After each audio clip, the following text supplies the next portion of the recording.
Actually I upgraded to a new microphone, so hopefully अब अच्छा sound आता हो।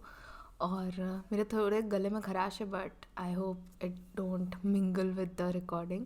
सो अब आ जाते हैं 2.2 वाले चैप्टर में, पार्ट में, जहाँ पे हम पढ़ेंगे फ्यूडलिज्म के बारे में। और फ्यूडलिज्म बहुत ही एक इम्पॉर्टेंट और बहुत ही ज़्यादा ऐसा चीज़ है जो कि आपको अभी की दुनिया समझने में बहुत हेल्प करेगा। जैसे मिडिवल वर्ल्ड जो था वो ऑलरेडी मॉडर्न वर्ल्ड का एक बनाने वाला फैक्टर था कि मिडिवल वर्ल्ड अगर नहीं होता और उसमें जो चेंजेस आए वो अगर नहीं आए होते, तो ये मॉडर्न वर्ल्ड में जो चेंजेस आए वो नहीं हुए होते। तो इसलिए फ्यूडलिज्म क्या होता है, वो पॉलिटिकली, मिलिट्री वाइज या फिर सोशियो इकोनॉमिक एस्पेक्ट्स उसके क्या होते हैं, इसके बारे में हम पढ़ेंगे। 2.2 Feudalism, Political, Military and Socio-Economic Aspects. The successor states of the Germanic people in the West managed to restore political stability after the collapse of the Roman Empire. तो हमको ये पता चला था कि कुछ जो ट्राइब्स थे जो आके जो वेस्ट रोमन एम्पायर है वहाँ पे करने लगे, मतलब राज करने लगे, जिसकी वजह से क्या होता था कि पहले तो बहुत अराजकता फैली हुई थी, बहुत प्रॉब्लम्स चल रहे थे। लेकिन जब उन जर्मनिक लोगों ने आके यहाँ पे राज किया तो कहीं ना कहीं उनके देख रेख में हर चीज़ थोड़ी स्टेबल होने लगी, जो कि डाउनफॉल हो गया था रोमन एम्पायर का। In fact, one of these states managed to create a seizable empire under the famous king Charlemagne, which began to collapse about after about mid 9th century under the impact of fresh waves of invasion. तो क्या हुआ, उनके एक ऐसे भी राजा थे जिनका नाम था किंग चार्ल मैग्ने। उन्होंने उनके अंडर तो बहुत ज़्यादा एक अच्छे तरीके से डेवलपमेंट हो पा रहा था, स्टेबिलिटी बन पा रही थी। लेकिन फिर से क्या हुआ, जब 9th सेंचुरी में, मिड 9th सेंचुरी के आसपास जब फिर से इन्वेजन्स होने लगे वापस, तो उससे पहले तक ये चीज़ें ढंग से चल रही थी जो चार्ल मैग्ने किंग के अंडर में। The resulting political chaos led to the emergence of a new kind of political order called feudalism. तो फिर से जब chaos होने लगा, फिर से इन्वेशन होने लगे, फिर से लूटपाट होने लगी, तो फ्यूडलिज्म निकल कर आया। और ये सारे प्रॉब्लम्स का एक रिजल्ट निकल के आया, क्या? Feudalism. It was a hierarchical और graded organisation of political sovereignty. तो ये क्या था कि एक हायरार्की होती है, हायरार्की एक सीढ़ी की तरह होती है, या फिर कह सकते हो कि जैसे कि मतलब उनके एक के बाद एक जो पूर्वज होते हैं, उनके नीचे जो भी बेटे होते हैं, फिर उनके बेटे, इस चीज़ को हायरार्की बोलते हैं। तो ऐसे एक के बाद एक के बाद एक अगर चीज़ कोई भी होती है तो उसको हायरार्की हो सकती है, या फिर ग्रेडेड कहा जा सकता है कि जैसे A B C D जैसे ग्रेड नहीं होते, वैसे ग्रेडेड तरीके का एक ऑर्गेनाइजेशन था। किस चीज़ के लिए? कि पॉलिटिकल सॉवरेनिटी के लिए। कि मतलब सॉवरेनिटी का मतलब होता है हर एक तरीके से equality.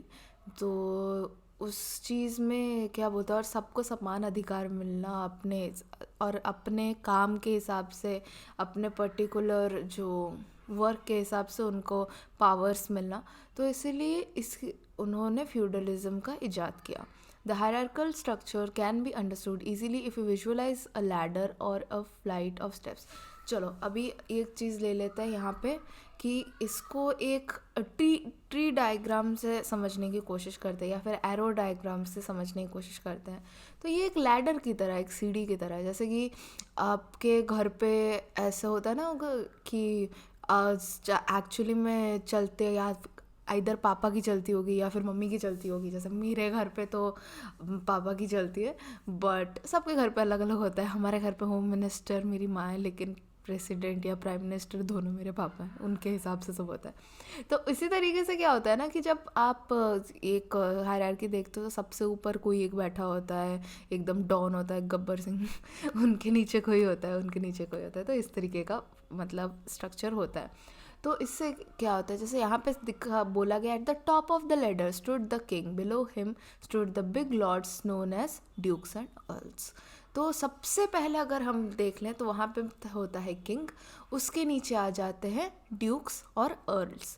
Below these lords were a number of lesser known lords known as barons. तो इनके नीचे जो लॉर्ड्स होते हैं वो, उनका नाम क्या होता है? Barons. Below these were the knights who were perhaps the lowest category of lords. तो पहला तो किंग है, उसके बाद जो लॉर्ड्स का अलग अलग क्या बोलते हैं इम्पोर्टेंस है। पहला है फर्स्ट, जो सबसे ज़्यादा इम्पोर्टेंस है ड्यूक्स एंड अर्ल्स की है, उसके नीचे है बैरन्स की, और उसके नीचे जो, या फिर सबसे नीचे जो तरीके के जो लॉर्ड्स होते हैं वो होते हैं नाइट्स। और नाइट्स के अंडर फिर क्या आता है, the lords deprive their authority, deprived नहीं, डिप्राइव्ड मतलब कमी होना, डिराइव्ड मतलब होता है लेना। तो ये जो लॉर्ड्स थे ये किससे लेते थे अपना अथॉरिटी, या फिर उनको जो शासन करने की जो शक्ति थी, या फिर कह सकते हैं कि उनको जो हेल्प दी जा रही थी, या फिर उनको जो अथॉरिटी पे बिठाया जा रहा था वो किसकी वजह से बिठाया जा रहा था, किंग की वजह से। तो वो किंग से अपना अथॉरिटी लेते थे, और उसके बाद हर एक जो लॉर्ड होता था वो उसके ऊपर वाले लॉर्ड से अपनी अथॉरिटी लेता था। तो जो the lords derive their authority from and own their loyalty to the lord just above them. तो हमने ये जो ट्री डायग्राम या ए लैडर जो सीढ़ी की तरह यहाँ पे डिफाइंड किया गया है, इसको जब पढ़ा तो हमको पता है कि एक के ऊपर एक बैठा हुआ है। जैसे कि एक असिस्टेंट मैनेजर के ऊपर मैनेजर होता है, मैनेजर के ऊपर सोच लो सीईओ होता है, सीईओ के ऊपर सोच लो उसका भी मतलब मालिक होता है। तो इस तरीके के अगर माना जाए तो वैसे उनका भी हायरार्की है। तो उसके आगे है कि अगर जो ये सारे वैसल्स, मतलब इसमें क्या होता है ना कि जो सबसे ऊपर वाला जो लॉर्ड होता है और जो उसके जस्ट नीचे होता है उनको लॉर्ड और वैसल बोला जाता है। तो अगर एक किंग को देखा जाए तो उसके नीचे अगर ड्यूक्स है और अर्ल्स हैं, तो किंग के वेसल्स हैं ड्यूक्स और अर्ल्स, ड्यूक्स और अर्ल्स के वेसल्स हैं बैरन्स, और बैरन्स के वेसल्स हैं नाइट्स। तो इस तरीके से जो जस्ट उनके नीचे होता है उसको वेसल्स बोला जाता है, और जो उसके ऊपर होता है वो उसका लॉर्ड होता है। तो this pattern of relationship between lords and vassals, that is between bigger lords and lesser lords, was the same from the top of the ladder to the bottom. These ladders were all powerful in their respective local areas. Thus political power was widely dispersed, unlike in the Roman Empire where it was concentrated mainly in the hands of the king. This was the political aspect of feudalism. तो कहीं ना कहीं ये जो है मतलब democracy में जिस तरीके से आज एक के ऊपर एक बैठा गया है कि पहले सरपंच अगर नीचे देखा जाए, फिर उसके ऊपर सीएम है, फिर उसके ऊपर प्राइम मिनिस्टर है, तो इस तरीके से यहाँ पे भी उस तरीके का ही जो क्या बोलते हैं हायरार्की है वैसे बनी है। बस डेमोक्रेसी में ये होता है कि जो लोग होते हैं वो चुनते हैं कि उनका लीडर कौन होगा, कौन किसको किस सीट पे मिलना चाहिए, वोट के हिसाब से डिसाइड होता है। और यहाँ पे उनके ऊपर के जो लॉर्ड्स होते थे, जैसे कि हमारे अगर पीएम डिसाइड करने लग जाएंगे कौन सीएम बनेगा, और सीएम डिसाइड करने लग जाएंगे कौन सरपंच बनेगा, तो वो ये फ्यूडलिज्म माना जाएगा। तो इस तरीके से फ्यूडलिज्म में एक जन ऊपर होता था, उनके नीचे लोग होते थे। तो सबसे पहले आ गया हमारे किंग, उसके नीचे ड्यूक्स एंड अर्ल्स, फिर बैरन्स, फिर नाइट्स, फिर उसके नीचे जो भी पेजेंट्स और ये सब होंगे। और जो लॉर्ड्स और उनके नीचे के लॉर्ड्स होते हैं उनके बीच में रिश्ता कैसे होता था कि एक लॉर्ड का और एक उसके नीचे वाले का होता था वेसल बनने का। तो इस तरीके से उनको नाम दिया गया था। और पॉलिटिकल एस्पेक्ट रहता था रोमन एम्पायर का, इससे पहले जो जर्मनिक ट्राइब्स और इन सब के आने के पहले जो रहता था एस्पेक्ट, वो इस तरीके का रहता था कि रोमन एम्पायर में सिर्फ जो राजा, जैसे हमारे यहाँ पे भी जो पुराने काल में सिर्फ राजा ही अगर रहते थे, राइट, तो यहाँ पे भी रोमन एम्पायर में भी सिर्फ राजा ही रहते थे। लेकिन जब ये फ्यूडलिज्म आ गया तब वहाँ पे ये लॉर्ड्स और वेसल्स का सिस्टम शुरू हो गया। उसके बाद आता है a unique feature of the new feudal political structure was the personal nature of the bond that linked a Lord and his vessel. An elaborate ceremony would be organized to establish this bond. This ceremony, a vessel would take a vow to serve the Lord all his life. Simultaneously, he also accepted the protection of the Lord. Protection was important since these were politically unstable times. In return for the protection that a vessel received, he was bound to perform various services for his Lord. This mainly included military services, which meant that the vessels had to provide a certain number of troops whenever required by the Lord. In his turn, the Lord was expected to make a grant, usually in form of land, for the sustenance of the fiefdom, from which the word feudalism has been derived. तो अब इसको समझने की कोशिश करते हैं। यहाँ तक क्या बोला गया है कि एक unique feature feudal political structure का फ़ायदा ये था कि ये जो मतलब किंग्स वाले से और इस चीज़ से क्या फ़र्क आ जाता है कि किंग होना और फ्यूडलिज्म मतलब मोनार्की या फिर डिक्टेटरशिप एक चीज़ होती है और उसके कंपैरिजन में ये फ्यूडलिज्म में क्या डिफरेंस है। तो ये जो ऊपर का लॉर्ड होता था और उसके नीचे का वेसल होता था उनमें एक अपना ही एक रिलेशनशिप होता था, क्योंकि वो अभी ऐसा तो नहीं है कि राजा को अगर कुछ काम होगा तो वो सीधा जाके नाइट से पूछेगा, तो वो पूछेगा जो बैरन्स और उन मतलब क्या बोलते हैं उसके जस्ट जो ड्यूक्स और अर्ल्स हैं उनसे, फिर वो ड्यूक्स एंड अर्ल्स आके पूछेंगे बैरन्स से। तो एक जो उनका अपना ही रिलेशनशिप बन जाता था, क्योंकि वो डायरेक्ट रिलेशनशिप्स नहीं रहता था किंग का नाइट से, वो लोग ऐसे सिस्टम वाइज काम करते थे। तो इसी सिस्टम के चलते जो लोग जुड़े हुए रहते थे, जो भी लॉर्ड और वेसल जुड़ा हुआ रहता था, उनका एक अपना ही रिश्ता बन जाता था। और उनको अगर एस्टैब्लिश भी करना हो तो जैसे अगर किसी का कह सकते हैं कि वो नहीं होता है जैसे ताज पहनाने का एक सेरेमनी जैसे होता है, वैसे मतलब एकदम तुमको बुलाया जाएगा, तुम्हारी बहुत ऐसा सेवा वेवा की जाएगी, नहीं मतलब एक्चुअली में तुमको बहुत सम्मान दिया जाएगा। तो उस तरीके से उनको वेसल्स को शायद दिया जाता होगा, और इसीलिए एक पर्टिकुलर सेरेमनी होती थी जहाँ पे वो जो वेसल होता था कि मैं अपनी पूरी ज़िंदगी तक आपके ही चरणों में पड़ा रहूँगा, और पता नहीं वो कुछ तो चापलूसी के लिए बोलते होंगे, बट मोस्ट लाइकली वो ऐसे बोलते होंगे कि हम आपके बात हमेशा मानेंगे और आप जैसा कहेंगे हम अपनी पूरी ज़िंदगी आपके लिए न्यौछावर कर देंगे। तो इस तरीके के कुछ बातें बोलते होंगे और वो सही में शायद मानते भी होंगे। तो इस तरीके से उनका पूरा प्रॉमिस सेरेमनी होता होगा। उसके बाद इसके बदले में जो उनका लॉर्ड होता होगा वो उनको प्रोटेक्शन देता होगा, और प्रोटेक्शन देने के बाद कहता होगा, क्योंकि प्रोटेक्शन इसीलिए इम्पॉर्टेंट है बिकॉज़ इतने ज़्यादा अनस्टेबल टाइम चल रहे थे एक बार जर्मनी, और उस चीज़ की वजह से जो ट्राइब्स की वजह से बहुत प्रॉब्लम्स हो रहे थे। और सोचो इतने सारे ट्राइब्स आ गए होंगे, इतने सारे टाइप के लोग आ गए होंगे, तो सब कहीं ना कहीं किसी ना किसी से लड़ना चाहता है। तो इस टाइम पे कोई एक पर्टिकुलर राजा तो है नहीं, इसके वजह से ही राजा भी बहुत ज़्यादा होंगे, तो यहाँ पे लड़ाई झगड़े इन्वेजन बहुत चल रहा होगा। इसीलिए इस टाइम पे ऐसे प्रोटेक्शन की बहुत ज़रूरत पड़ती थी, क्योंकि प्रोटेक्शन का एक मतलब आप निकाल सकते हो कि वो सेना, उसके जो दूसरे भी उसके नीचे वेसल्स होंगे, उनके पास किसी तरह की सेना या फिर पेजेंट्स होंगे जो कि इसके डिफ़िकल्ट टाइम में आके मदद कर सकते हैं, राइट। जैसे अगर कश्मीर में कोई प्रॉब्लम चल रहा हो तो बाकी अगर इंडिया से, अगर वो इंडिया से मदद मांगता है तो इंडिया के दूसरे जगहों से सैनिक जाएंगे ही। तो इस तरीके से वो हेल्प करने की कोशिश करते थे, मतलब उनको प्रोटेक्ट करने की कोशिश करते थे।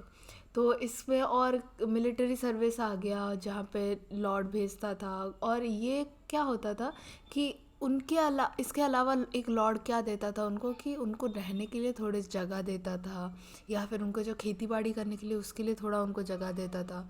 तो इस तरीके से वहाँ पे वो काम ये करते थे। और इसके अलावा जो ये लोग होते थे वो भी जाके हेल्प करते थे, जो उनके वेसल्स होते थे वो जाके लॉर्ड को हेल्प करते थे। उनका जो पर्टिकुलर एक मैनर के बारे में पढ़ेंगे जिसमें वो लोग जाके हेल्प करते थे, और उन सब का एक मेन मैनर करके होता था एक पर्टिकुलर लॉर्ड का।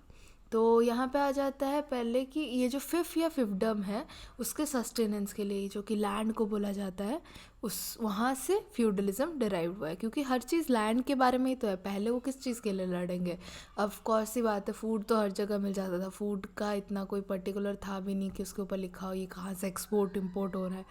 तो बस यही है ना कि लैंड ये हमारा जगह है, वो हमारी जगह है, इसी के लिए हमेशा से लड़ाई होती आ रही है और इसी के लिए ही होगी। तो इसके बाद आता है कि the lords used to mobilise armed supporters in their own areas who had personal loyalty directly to him. With this armed strength, he would provide military support to the lord whenever required.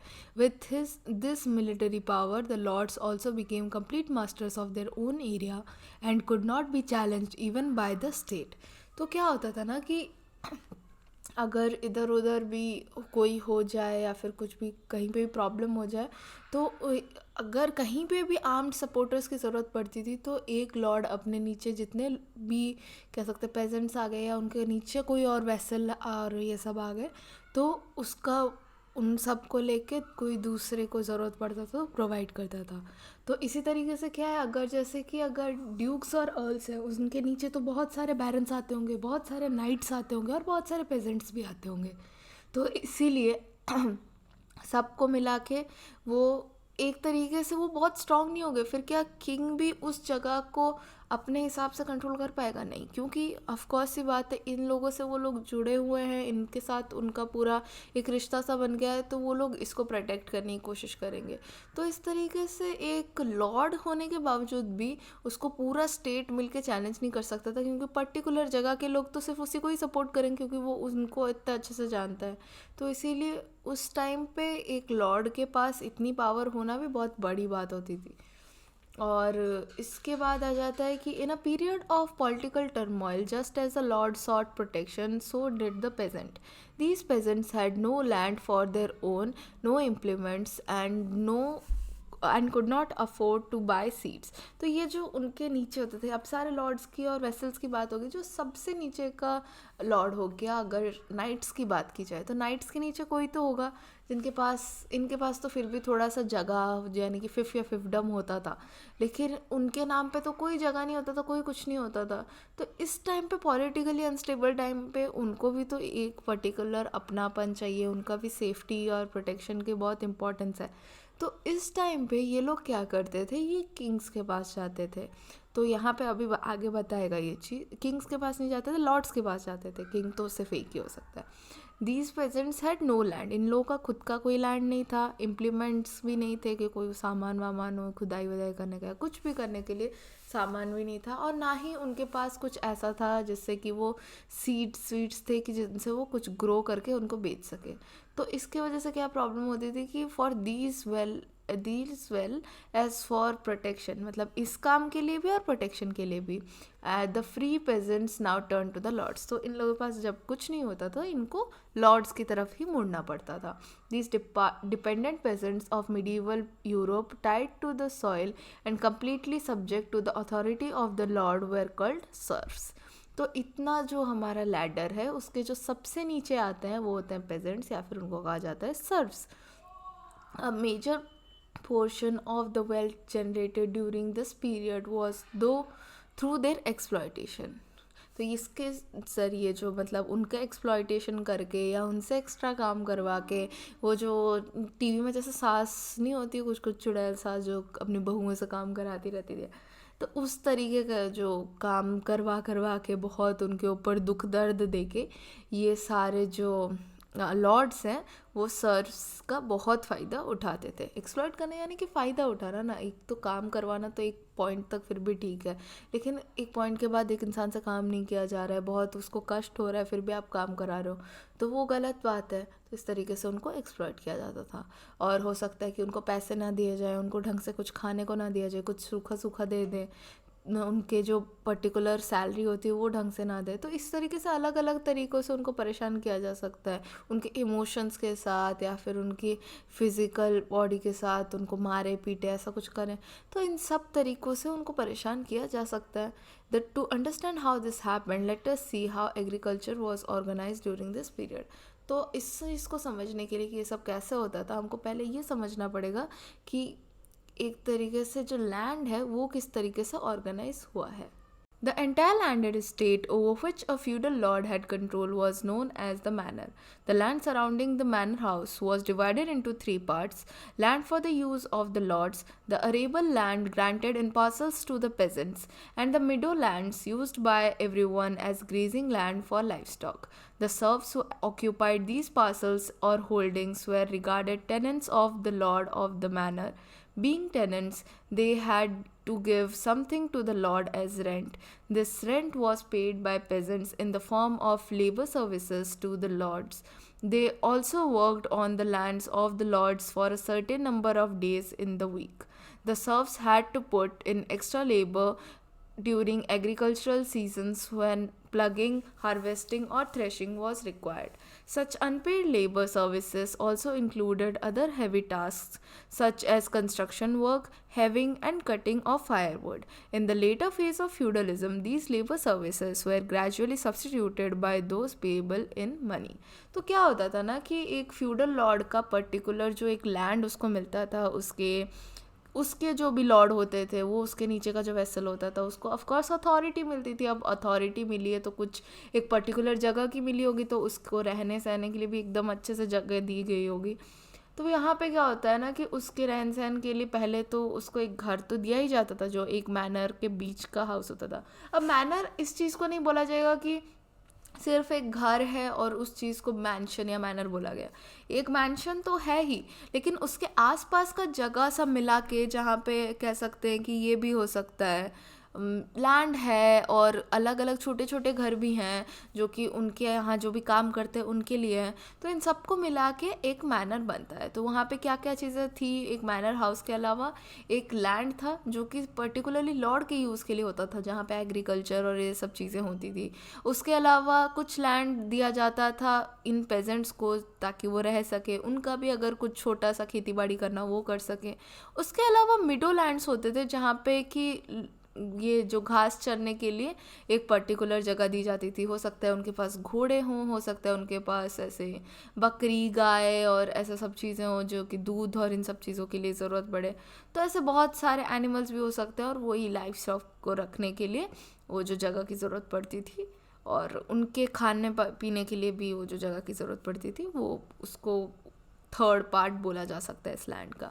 और फिर ये जो serves होते थे ये कुछ जो जगह लेते थे, तो ऑफकोर्स सी बात है कि वो बोलता था, उनका जो लॉर्ड बोलता था कि नहीं ये तो मेरी जगह है, अगर मैं तुमको जगह कुछ दे रहा हूँ तो इसके बदले में मैं तुमसे कुछ लूँगा, तुम यहाँ पे एक किराएदार की तरह हो मेरे पास. तो अब किराए के लिए अब उनके पास पैसे तो होते नहीं थे, वो तो वैसे ही हेल्पलेस है, उनको ना प्रोटेक्शन है ना उनके पास कोई सामान है. तो इस वजह से वो क्या करते थे कि ये जो इनके लॉर्ड होते थे उनके वहाँ पे काम करते थे, या फिर उनके घर पे काम करना हो गया. उसके अलावा हो गया कि उनका जो फील्ड है वहाँ काम करना हो गया. मतलब ये अपने घर का काम और अपने फील्ड का काम तो इनको देखना ही है. इसके अलावा जाके अगर बोला जाए तो पहले इनको अपने जो लॉर्ड हैं उनके वहाँ का काम देखना होगा. इसके अलावा पर्टिकुलर एक जो सीजन्स होते हैं कि अभी सीड्स को बोने का सीज़न है, अभी हार्वेस्टिंग करने का यानी कि फसल काटने का सीज़न है, तो उस हिसाब से जो पर्टिकुलर जो टाइम्स होते हैं उस टाइम पे उनका काम और बढ़ जाता था, क्योंकि नॉर्मल देख रेख करना और वो काम पर्टिकुलर टाइम पे करना तो उसमें ऑफकोर्स ज़्यादा काम हो जाता है. और उसके बाद उनको कुछ और एक्स्ट्रा काम भी करना पड़ता था, जैसे कि अगर बोल दे मैनर के लॉर्ड कि नहीं तुमको तो कंस्ट्रक्शन करना है इस जगह का कोई और जगह का, या फिर तुमको हैविंग करना है, या फिर तुमको कुछ लकड़ियाँ काट के लानी है ताकि उससे मतलब जला के खाना बन सके, मैनर के कुछ काम हो सके. तो ये सारे काम इन सर्व्स को करना पड़ता था. और इसके अलावा क्या होता है कि लेटर पार्ट में जब फ्यूडलिज्म के ये जो सारे काम हैं, क्योंकि ये इतने हार्ड थे और ऑफ कोर्स ही बात है कि इंडिपेंडेंस फ्रीडम की ज़रूरत पड़ती है, और जैसे कि पहले भी बोला गया कि इनको बहुत एक्सप्लॉइट किया जाता था, बहुत एक्स्ट्रा काम कराया जाता था. एक इंसान की एक लिमिट होती है, लेकिन इनको हो सकता है कि बहुत परेशान किया जाता हो अगर ये ढंग से काम ना करे, गुंडे वुंडे भेज के या फिर किसी और तरीके से मारपीट करके या फिर पैसे ना दे के. तो इस तरीके से उनको पहले तो बहुत काम करना पड़ता था, फिर स्लोली धीरे धीरे, और वो भी फ्री में करना पड़ता था कि ये लोग किराएदार हैं, बट स्लोली इस चीज़ से ओके हो गए सब कि नहीं इन लोगों को भी जो ये काम कर रहे हैं इसके लिए इनको बदले में पैसे देने चाहिए. यहाँ पे एक मैनर का ड्राइंग भी दिया हुआ है कि एक फ्यूडल मैनर किस तरीके का होता था. तो एक first field, second field, third field अगर देखा जाए तो ये पहले वाला फील्ड कह सकते हैं कि पर्टिकुलरली मैनर हाउस जिसका होता है उसका होता था, यानी कि लॉर्ड का. उसके बाद जो सेकंड फील्ड है वो शायद ये जो छोटे छोटे पेजेंट्स हैं उनके लिए छोटे छोटे जगह होते होंगे, और थर्ड फील्ड है जहाँ पे ऐसे घास चरने और इन सब चीज़ों के लिए जो यूज़ होता होगा. इसके अलावा पैस्चर है, सर्फ्स जो रहते हैं उनके हाउस है, वर्कशॉप है, और कुआं है, और फिर वाटर मिल है, बार्न है, चर्च है. तो एक तरीके से एक छोटे से कस्बे बोल सकते हो, गांव तो नहीं बोल सकते, एक छोटा कस्बा, एक छोटा गिरोह होता था उनका, और वो साथ में ही रहते थे बिकॉज मैनर में जो भी ज़रूरतें हैं वो पूरी उन वजह से ही होती थी, सर्व्स की वजह से, और उसके अलावा लॉर्ड तो होता ही था, उसकी फैमिली होती थी. The serfs also had to pay some dues or taxes in kind which came from the share of their own produce.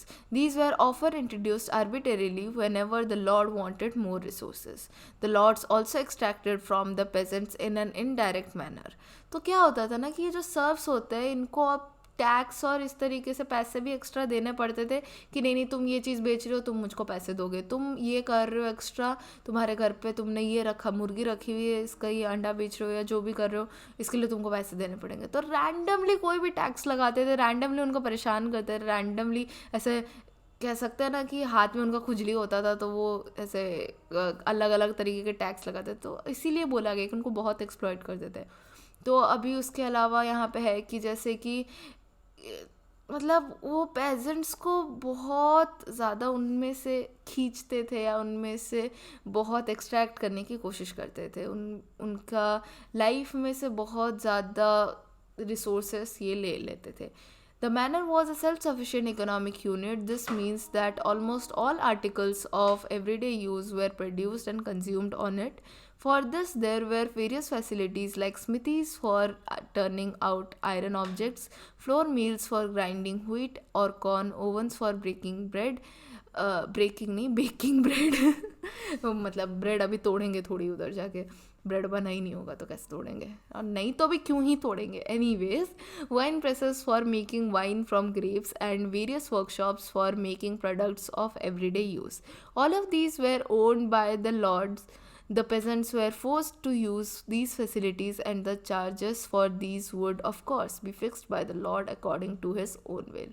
तो क्या होता था ना कि ये जो पूरा मैनर होता था ये अपने आप में एक सेल्फ सफिशिएंट इकोनॉमिक यूनिट होता था, यानी कि अपने आप में जो भी यहाँ पे प्रोड्यूस होता था, जो भी चीज़ें बनती थी, जो लोग सब मिल के बनाते थे, जिस काम की ज़रूरत होती थी, 10-12 दुकान होते होंगे, तो इन सब में जिसको जिस चीज़ की ज़रूरत थी उस तरीके के दुकान भी होते थे, और आपस में लेन देन करके बेच के ख़रीद के वो अच्छे से सब कुछ चल भी रहा था. जैसे कि यहाँ पे कह सकते हैं कि लुहार होते थे और आटा चक्की होती थी, ब्रेड बनाने के लिए ओवन्स और इस तरीके से होते थे, वाइन प्रेस होता था, और जितने रोज़मर्रा की ज़रूरतों की चीज़ें हैं वो सब मिलती थी और ख़रीदी भी जाती थी, बेची भी जाती थी. और मेन बात है कि इस टाइम पे जो भी चीज़ें कोई ज़रूरत होती थी, जो भी चीज़ें ख़रीदी बेची जाती थी, प्रॉब्लम ये थी कि उनके पैसे अपने हिसाब से लगाएगा लॉर्ड, और उसमें से जिसको ख़रीदना है वो ऑफकोर्स सी बात है, किसी को अगर साबुन चाहिए या फिर जो खाने के लिए तेल वेल कुछ चीज़ें चाहिए वो तो इंसान ख़रीदेगा ही, चाहे कितना महंगा हो कितना सस्ता हो. लेकिन ऑफकोर्स सी बात है अगर ज़्यादा पैसे का अगर लगाएगा तो लोगों के ज़्यादा पैसे खर्च होंगे, इसलिए वो कम रिसोर्सेज ख़रीद पाएंगे. तो इसीलिए बहुत प्रॉब्लम होती होगी उनको, क्योंकि हर चीज़ का पैसे लॉर्ड फिक्स करता था और वो चाहे तो कितना भी एक्सप्लॉइट कर सकता है. तो इसीलिए उनको बहुत ही इस वजह से प्रॉब्लम होती होगी.